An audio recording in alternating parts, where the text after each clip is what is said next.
Can you hear me? I can. Okay. Okay, good. Success. I think we're live. Yeah, this is best laid plans. So, hi, Dr. Coffman. Hey, Allison. How are Good you? to see you. Good. And I apologize to everybody who may or may not be waiting for us to go on, but this is just in this day and age, technology. Let's see. Trying to find. I'm borrowing my son's computer. I'm not at home. I've used one kid's. Now I'm in a different.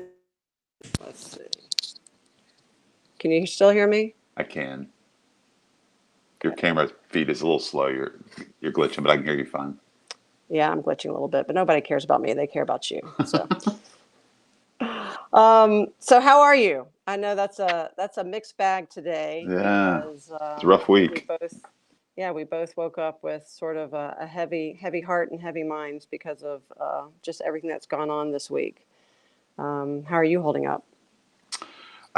Honestly, I'm really glad to be talking to you. It kind of feels like I'm doing something productive to try to help. Uh, I was feeling a little hopeless last night. That was rough watching everything go down to see how much pain and anger there is, uh, and we knew.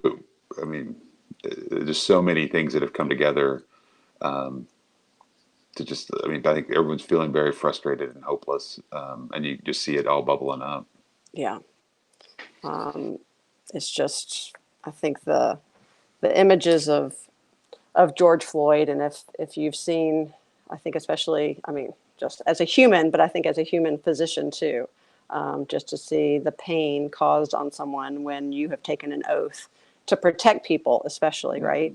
Mhm. And I know that I will say I was really, really proud of seeing our chief of police, David Roddy, make that statement about if you're okay with what happened, then it's not okay for you to be on this police force. Yeah. So I think, thankfully, we locally and hopefully across the country have examples and models of humanity and and people who care about their fellow human being and believe that Black Lives Matter and believe that there is systemic racism in this country that is causing inequities across so many different thresholds and in so many different areas. And of course, specifically, I mean, we could talk about this for our whole episode, but specifically, we've talked about this before, right? Especially when it comes to COVID-19 and this pandemic and disproportionately hitting the Black and Brown communities Hmm. all across this country, really around the world, which is sad, Well, really tragic. and I think the temptation is to want to simplify this and get through it and move on to something else. And I think it takes some courage and patience and kindness to stay engaged, to really feel what's going on. I think you have to be careful in that. I think don't do it all the time, but I think letting yourself feel and look and see what's going on around you. And I think making some small commitments to whether it's just taking better care of yourself or reaching out and to relationships around you that don't come naturally. Um, Looking for ways that people are experiencing this that's different from what your experience is, and trying to help. I think too, it, you see and read and hear a lot of comments that are quite insensitive of other people's experiences. And what I've started doing is either just replying with facts about why that's not true, or asking them to clarify. What do you mean by that?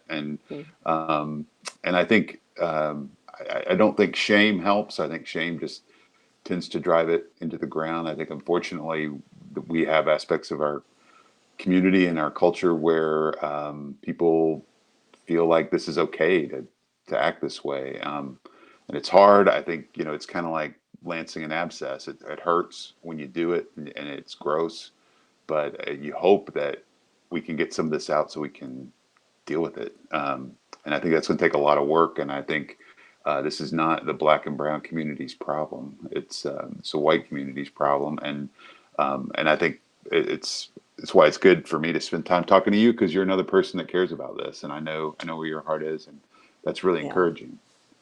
Well, and COVID has just made everything more complicated, right? And it has Hmm. exacerbated problems that have been there for a long time, Right. and just brought them to the forefront in ways that I guess sadly we could imagine, right? Our kids often think this is the first time this has ever happened in the history of people. Yeah. And my sad job as a parent, our sad role as a parent, is to explain to them that this is sort of history repeating itself in ways that Right. are more public because of social media and other avenues. But also to clarify that they can be the change makers, right? I quote Elie Wiesel all the time, who says the opposite of love is not hate, it's indifference. Mm. So the fact that I think we talk about it. I was channeling you this weekend because I was in communication with the leaders of our local Jewish community who have created a way to safely show that how strong we are united with our African American brothers and sisters. And our Jewish Federation has coordinated really a virtual sort of solidarity rally Mm. with Olivet Baptist Church and Bishop Kevin Adams. And it's just a way for us to be able to be together without risking our health. And the whole reason I was able to at least lend a voice to that conversation is because of you. And I thank you a lot, Mm. because one of the concerns I had, and I talked to some other friends of mine too who agreed, was even if our intent is to march peacefully, right, and to walk and to be 6 degrees apart and to wear our masks, we're going to be putting not just all of those people at the march in added peril because of COVID, but specifically, right, the African American community, which has been disproportionately affected by this disease and by this pandemic. And so it just felt wrong to ask people to come out to show their support, and then it becomes, even more problematic for a different way. So they're going to do this Monday night. I can promote that at 7 p.m. Oh, And it's going to awesome. be a live stream, and have, I think, a dozen or more faith leaders from all across this community who are going to just talk about how we need to support each other, Hmm. in times of crisis, but in not, right? And this is, as you said, this is an issue all of us have to be part of. So. Yeah, and I think as you're looking around, really see what's happening. I think we're seeing a lot of our small businesses are being devastated by this, and that's inappropriate. It's affected more the small businesses that are owned by our Black and brown brothers and sisters, and I think being committed to not only supporting our local businesses, but supporting businesses that are owned by owners of color, and I think in sharing that and looking at how this is affecting from a health standpoint. I hear a lot of people say our health system is broken. Our Yeah. health system's not broken. It's working exactly the way it was designed to work, so that people who have good insurance can get procedures on demand. That's how it's designed, and so that's not what is happening right now from a health standpoint. We're having a big pandemic crisis, an infectious disease crisis, and our health system was not designed for that. And we can change that. And it really does take all of us deciding this is what we want to do. I think the other thing we've seen is how coronavirus exacerbated our academic inequalities in our community, where we saw the participation rate in the online school was pretty close to, on the lower end from 100 on the other end, Right. and how in schools that were predominantly white, there was higher participation rates. And I think, are we okay with that? And I think I'm concerned about the discussions in Chattanooga about funding for public schools, because school with coronavirus is going to be more expensive to provide the same amount of quality, not less expensive. And so I think, as we watch this, we've got to remember, and it's so easy to be distracted. And I think we've got to pace ourselves, because as we've said a bazillion times, this is a marathon. It's not a sprint. This is not going away in 2 weeks. It's we've got years to work on this, and I think we've known that these types of infectious disease issues are going to be more and more of a problem, and so we've got to prepare and redesign how we approach those things and live our best life. So as you say that, I think a lot of the schools, right, like our kids' high school and then one of our boys' colleges came out just this past week with sort of a framework of what they hope right now. Admittedly, things could be topsy-turvy or even 10 times Hmm. better in the next 2 months. But what they hope will be a framework that they use for opening school and opening on those campuses with pretty strict guidelines, right, around what the CDC has recommended, but also best practices and recommending from recommendations from doctors, et cetera. What the overlap seems to be is number one, of course, the social distancing. Number two, they will be going into spaces that are not as small as they were used to, because, of course, especially on a college campus, you have that flexibility to Hmm. control class size or where people and when people eat. The other interesting thing, I'm sure you've heard, but I'd love your take on this, is that a lot of these colleges now, if they are suggesting that they either are on campus or a hybrid, are going to like shorten that first quarter, that Hmm. first semester, right? So our middle son's going to Tulane. They're going to start a week earlier, which I was shocked about. But as soon as Thanksgiving break hits, their kids are not coming back to school till after that Christmas break. Is that I assume because there's a fear that winter break and that those seasons bring with it not just the fear of a return of COVID, but also the flu and all these other viruses that could culminate in something, really serious? That and then the travel that's going to be associated with the breaks. So, like the UT system is going to scratch Labor Day and winter break so that the students will remain on campus during those times. The more students are traveling away from the community that they go to school in and spend time away and then return, the more likelihood you're going to have cases come back to that community. And so a lot of it is, we don't, and we anticipate that both flu and coronavirus will go back, will be up during the winter time. And so trying to limit the travel and then that, there's a lot of concern when we bring everyone back. So we bring all these people into close quarters, and how do we watch for people who are sick? How do we look for new symptoms? How do we isolate those people? How do we test? Those are big logistical challenges that these institutions are looking at. And I think the other thing with speeding things up and moving it forward is they're trying to get as much done so they have more flexibility with the schedule, so that if we need to go and shut things down for a month or 2 months or 3 months, then they can actually get through the academic calendar through the year. I think as everyone's kind of, we've talked a little bit about how hard it is just looking out, and you have folks that want to just kind of go in the cave and push the rock against the door and, and not be around anyone. And then you have the other extreme where people want to just go act like nothing's going on. And I think that's natural and normal, but the real work is going to be in that in between space. We've got to figure out how to live with all this. And so as you read, there's so much work trying to figure out how can we test in those institutional settings like colleges. How do you test there? How do you manage the health of a bunch of 20-ish people who don't think they can ever get sick and don't want to go to the doctor and aren't paying attention to how they feel and have a lot of pressure to function at a high level and not miss class and not miss labs and not miss their sports practice and then find themselves in close quarters for long periods of time in dormitories or traveling on vans or buses or airplanes or sitting in classrooms.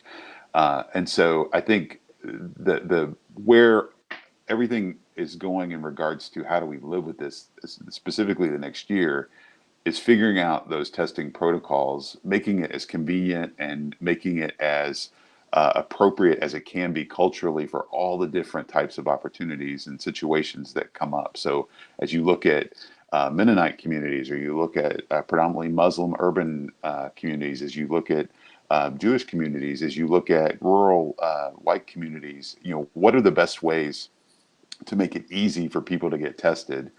How in the world do we contact people who are showing symptoms and make sure that they're isolating appropriate? How do we get good, consistent messaging around, uh, you know, keeping people safe. And I think, it's very, very clear that as we get into this, this summer, and where we're in Hamilton County right now, where we're one of the hottest spots in the country, when you feel sick, you gotta stay home. You gotta isolate yourself.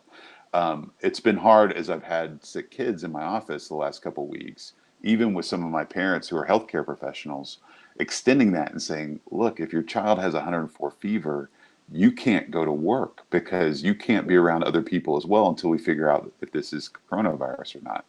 And so I think expanding our concept of what it means to be sick, looking to employers um, to expand sick days so that if people need to be quarantined, they're not going to take a hit financially. And then I think as we look at social distancing, making sure that we are living our best lives and trying to do all we can while we social distance. But clearly, like right now in Chattanooga, going to synagogue, going to the mosque, going to church, hanging out in big groups at concerts, especially if they're inside, kids getting together and having birthday parties where they're screaming and yelling. Indoors especially, those are not things that we need to be doing right now. And it's hard because in our state, there's not the political will to really say that. And so, here we are kind of looking at what the actual data is around this infection. And I think those two things are clearly extremely important so that when you're sick, staying at home, your family staying at home, making sure that you're social distancing, good hygiene is always important. Our mom and grandmas were totally right. Wash your hands and don't pick your nose, don't lick your sister, and then wearing a mask when you're out. And I think shame is not working with masking. I think we're seeing that just take care of yourself.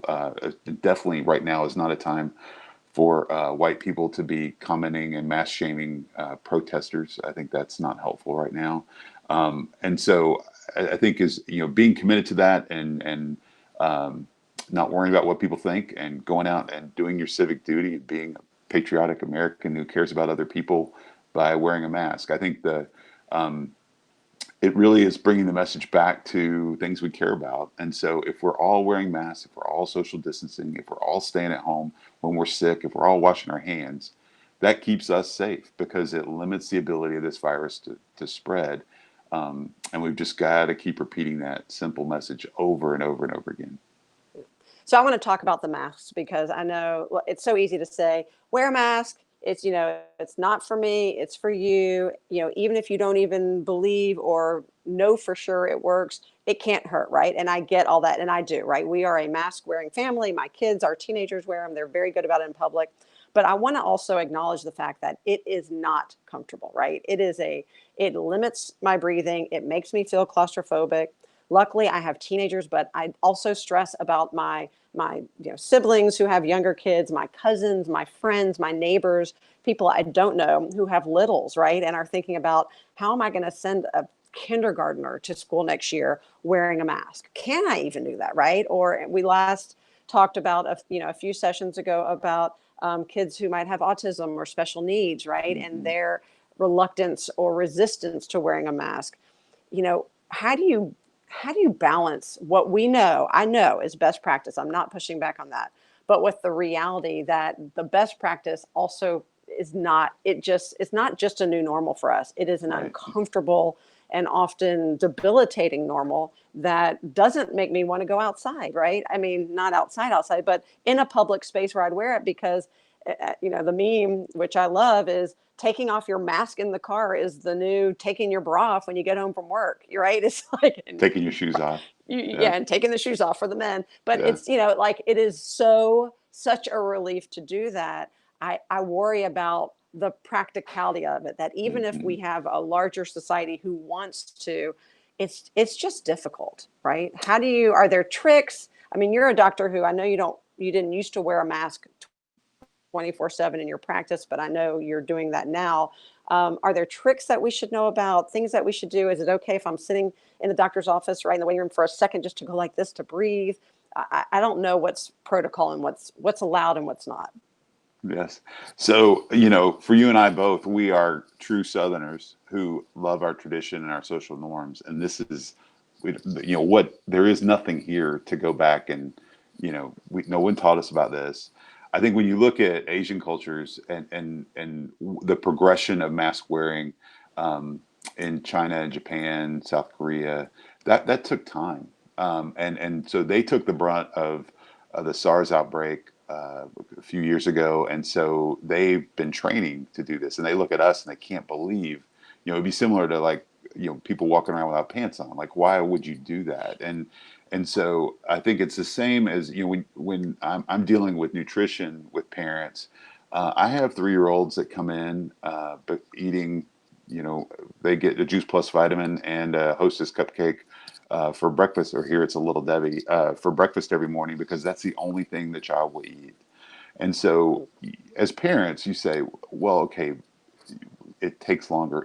You need to invest. You need to draw some boundaries. It takes repetition. I always tell parents the goal is to have an 8-year-old who eats a good variety of foods, and giving yourself the time to teach a kid appropriate boundaries around eating.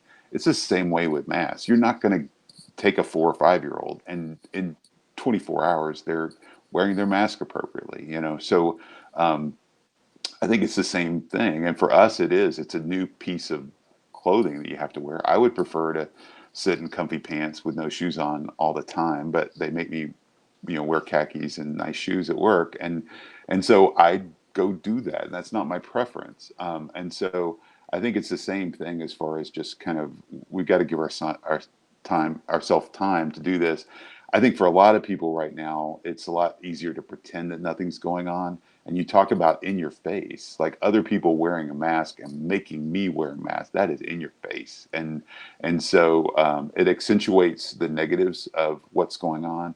And I think, you know, the more so for me being in public, I think it's been interesting. My middle daughter has really taken this on as like, you know, a big part of her altruistic saving the world is that she's going to go out and, you know, her friends are going to see her wearing a mask, and even though they think it's ridiculous, she doesn't care. And I think it's going to take that repetition over time. And then I think as people have more and more experience with this, as we have friends and relatives who get very sick, I think as the stories of that gets more normal, I think as it starts working its way into the storylines in our entertainment, as we have famous people that you know, I think it was interesting. New York Times this morning had an article with a bunch of NFL football players who probably will never play football again because their bodies don't work anymore after having coronavirus. And so I think those kind of stories is what is going to kind of change that as we move along. You know, we're so used to like I care about me and what affects me, and so this stupid mask isn't going to protect me. Well, if I'm sitting here with coronavirus coughing on you, you're right. If we're looking at our community being best protected against coronavirus spreading and working its way to you, you're wrong. And so I think we've got to think in more of a community mindset, and so you know, in all those things that we struggle with culturally, materialism and selfishness and individuality and self-reliance, guess what? Coronavirus doesn't care. And so we're seeing a lot of that come to a crux, and people are feeling a lot of stress. I think some of that's why we've had such a bad week this last week. But and so I think, you know, uh, just being the parents in the room and setting, you know, a good example. It is weird. You know, one of my best friends, we have a standing breakfast date, and you know, we bring our own Yeti with coffee. We sit in the driveway with our masks on, and we feel really stupid lifting it up and drinking our coffee and putting it back down. But we got to figure this out, and I think giving ourselves a break as we move forward. And this is uh, what what we know is helpful right now. There was a really bad opinion piece in the Chattanooga Times Free Press Saturday about masking, which was just completely incorrect. It was talking about the conflict between the World Health Organization statement and the CDC. And so if you actually pull up the World Health Organization, everything that they've written, they did not encourage masks originally because we were worried that people that were taking care of sick people with coronavirus we're not going to have enough masks. And And that so was the N95 mask, right? Like when people started to collect or hoard those, which are really specific to healthcare providers. and surgical masks. I think Okay. we did not have enough surgical masks, and so we were seeing people hoard N95 and surgical masks, and so and we really and it wasn't that was those are were not useful for just general public, and so then they've come back and all that has been expanded. You can go read it. We'll put a link up to it if you want to dig into it, but the World Health Organization recommends everyone wearing masks when they're out in public to decrease the spread. And a 3-ply fabric mask, and you need to be able to breathe through it. If you can't breathe, it's too much. It needs to be worn. And I think it's hard for me because I mean I've worn masks my entire professional life, but when I'm talking to someone in the office and they're constantly, touching the mask and rearranging it, putting it over their hand and pulling it down, and then it's in their mouth, and then they're pulling it back up, and then they're touching stuff in the room, I have to, suppress my inner neuroses and then clean it real well when they leave, not in front of them. But I think we'll get better. I mean, it takes practice, and so Yeah. one speaking to that and being uncomfortable, being comfortable, being uncomfortable, and getting used to this new accoutrement, owning it. I mean, I love that people are personalizing them, and the school teams are getting represented, and branding opportunities are there. So it's really embracing all of that going forward, I think. Yeah. And, Lori just wrote on Facebook, she wishes everyone would wear them, but what happens if, realistically, the majority of people are not, and those of us who continue to wear them, will that still be effective? Or is there a tipping point where we say, even if uh, some of us wear it, it doesn't make sense? So we talked some about the number R naught, which is the number of people that one person who's contagious infects. And so everything that we're doing, so when we shut everything down, we were able to decrease that rate to below 1 in Chattanooga. And if you don't do anything, just normal social activity, coronavirus is about a 3 to 5. So every person that has it gets 3 to 5 people infected, and then those people get 3 to 5 people, and we get this big exponential growth like we saw in Italy, and we saw a little bit of it in New York, and so that's what we're trying to prevent, and that's not going to go away, even though we've had some really good success with everyone kind of spontaneously doing that in March and April. But as we start to open things back up, we're going to see that number go up. So in Chattanooga right now, it's 1.4. And so the more people that are wearing masks, the more people that are decreasing that spread and exposure. And then I think too, it's just the modeling of it as it becomes more socially normal. So I think, Lori, consider yourself like you're a trendsetter, and you're really hip. And so right now everybody's making fun of you, but in a year you're gonna you can be able to, like, I was out in front of all this. Yeah.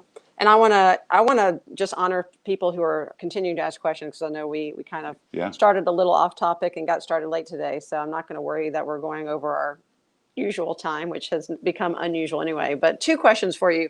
Elizabeth wants to know, and I think we probably all saw the great footage about our Chattanooga Zoo getting Giraffes. giraffes, which Yes. is so That exciting. pictures were in the paper this morning. Oh my gosh, it's adorable. So I love our zoo. I love our aquarium. I love our Creative Discovery Museum. And so as those places start to open, especially the outdoor places, she wants to know, risk versus reward of taking your kids there. So the Creative Discovery Museum is working really hard to be aware of possible infection, and they're decreasing numbers, and they're getting extra employees. I've been talking with them about what they're doing. So I think that's something that they are working very hard. The Chattanooga Zoo is doing the same, and the fact that it's outdoors and makes it much less risky. I think going at times where it's not crowded. I think you're going to start to see places post how many people are there right now. I think that's something that we'll see. So especially like places like Dollywood and other places that you'll be able to see, like, when are the busy times and when are the slower times, so that you can time your your show up time. I think the other thing we're going to see is much more lax policies around ticketing, so that if you go to the zoo and you go in and you're like, oh, it's just too crowded, like I can't maintain good social distancing, that you can leave and use your ticket again another time. I think the other thing is just, I love Elizabeth's kids, but managing them at the zoo is extra work now. And so making sure that, where before I could go and I could kind of walk around, turn my brain off, enjoy being there, have a cold Dr. Pepper and enjoy that. Now you've got, you're paying attention. You've got this whole new book of work of looking for all the ways coronavirus could attack my children. And that's stressful and takes energy. And so realize, like, something that used to give you energy and was a bit enjoyment for you as well as the kids may now be a little more work, and kind of make sure you're rewarding yourself and resting and take care of yourself as you give that to your children. Yeah.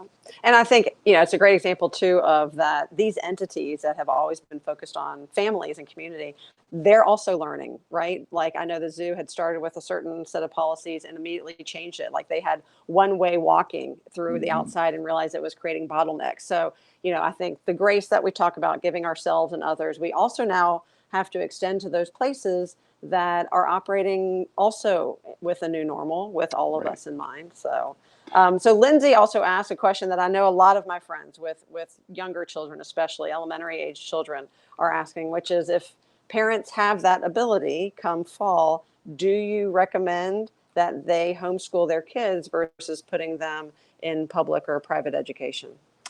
So, Lindsay, thank you for that very simple question. That's a good. Such a softball question. Good at Yeah, that. yeah. Yeah. Well, and I think the other thing, just to finish up real quick on the previous, when you see Yeah. restaurants and public organizations doing this well, lift them up. Like, one, tell the people there you really appreciate it. I think also support them with coming back and using their services. And then three, blow them up on social media around doing things well. We need to really reward people that are investing, because they are spending money and time to take care of us. And so we can't take that for granted. We need to support them. I think in looking at school, it is going to change a ton. I think there's so many plans. We were talking about, college plans. It makes us feel good to see that there's like some order and some plan, but none of these are going to happen. It's all going to be different. It's all going to change.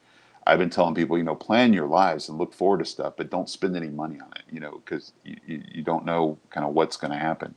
I think it is going to be devastating. I think just with what we've seen this last quarter, with school, and I think with especially high school and college students in regards to things they're involved in and travel they were planned and jobs and sports seasons. So much has been invested and just evaporated.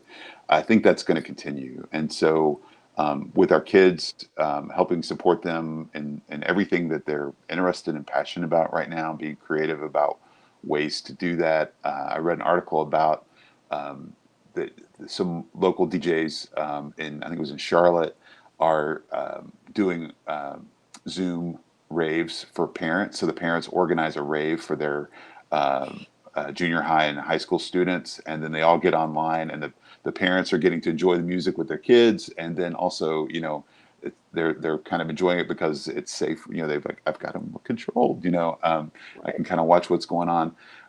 But I think if homeschooling is something that you are energized by as a parent, and you will enjoy, and your child is geared to that type of learning, that they do better in one-on-one settings, and they're a little more introverted, and they have some social outlets that they're focused in, and they aren't completely dependent on school for all their social.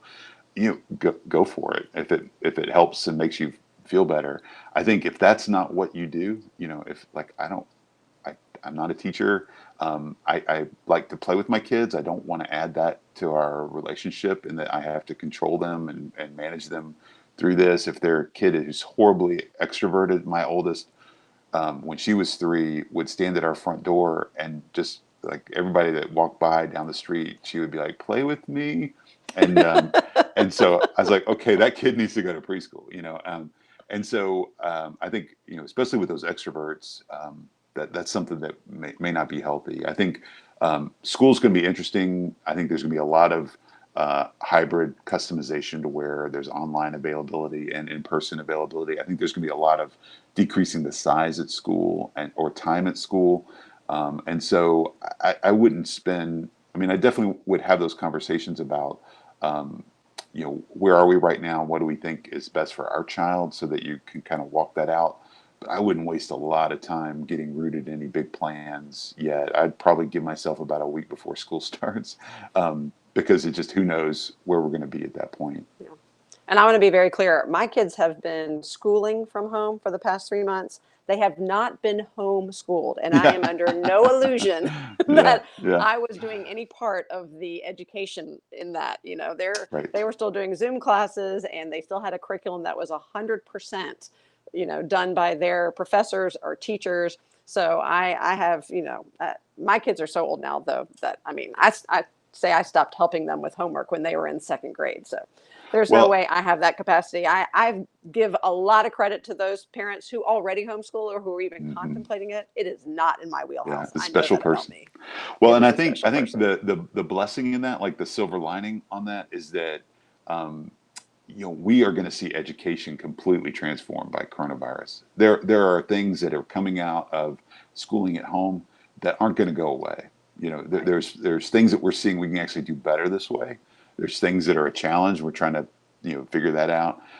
But I think you're going to see some real benefits to children moving forward, and I think, you know, where your daughter is, Lindsay, she's going to benefit greatly by some of the new tools that come out of this. There's a bunch of super passionate, creative, genius teachers that have found things that they love the last couple months, and I love it when I've talked to a lot of educators the last 3 months in regards to coronavirus, and the constant conversation with the people that I respect most is they're like, let's don't waste this emergency. Like, let's take advantage of this and find things that work better, and let's don't lose that, you know, and move it forward. So I'm excited about that. I think we're seeing the same thing in healthcare. I think, you know, there's tools that are going to come out of this. There's going to be a priority and change in how we do public health that'll get more integrated with clinical medicine. And I think we're going to come out of it with better tools, especially around viral testing, and then you know, video and other types of tools that we can use to better test. Well, good. Well, I want to come a little bit full circle. I know we started this and we were texting early this morning before we got on to our Facebook Live, but talking about the reality of waking up to a reminder that there has been a pandemic in our country that has lasted generations longer than COVID, and that is systemic racism, right? And that we've got to confront that too. But I want to end with some hope, right? And helpful hints and some charges to people. And I'm going to take your advice and I'm going to apply it not just to the coronavirus, but also to, I think, the ills that are going through our country right now, which are ways that we can check on each other, right? I think you told us that if we have senior neighbors or people that are in areas where they might have, you know, underserved communities, call, text, do a drive-by, right? A social distance social, and say, are you okay? Do you need anything? I think the same thing applies to that, you know, epidemic that's going around right now. Having conversations where we don't have to necessarily be in person, but having those meaningful conversations with people who we maybe typically don't even see or get a chance Mm-hmm. to converse with, that absolutely applies to the epidemic that we're in right now. And finally, you have taught me this, and I appreciate this. It's always extending grace to ourselves and to the people around us, gratitude for everything that we have, and kindness is something that is free, but it is learned, and it is a Mm. commodity that is indeed priceless. So we hope those words can at Amen. least, you know, blow out like the feathers in a down pillow as you know, throw it across the city, Yes. and create some sort of kindness. And Dr. And hope Coffman, and hope it's contagious. and we hope that contagion is that contagion of kindness, That's that right. it sticks, right? Well, as always, Dr. Coffman, thank you for taking my call. You've been really insightful and helpful, and I guess I'll see you on Wednesday. You're welcome, Allison. Thank you so much, and I look forward to Wednesday. All right. Have a great rest of your day, a great rest of your weekend, and everybody watching, thanks for tuning in.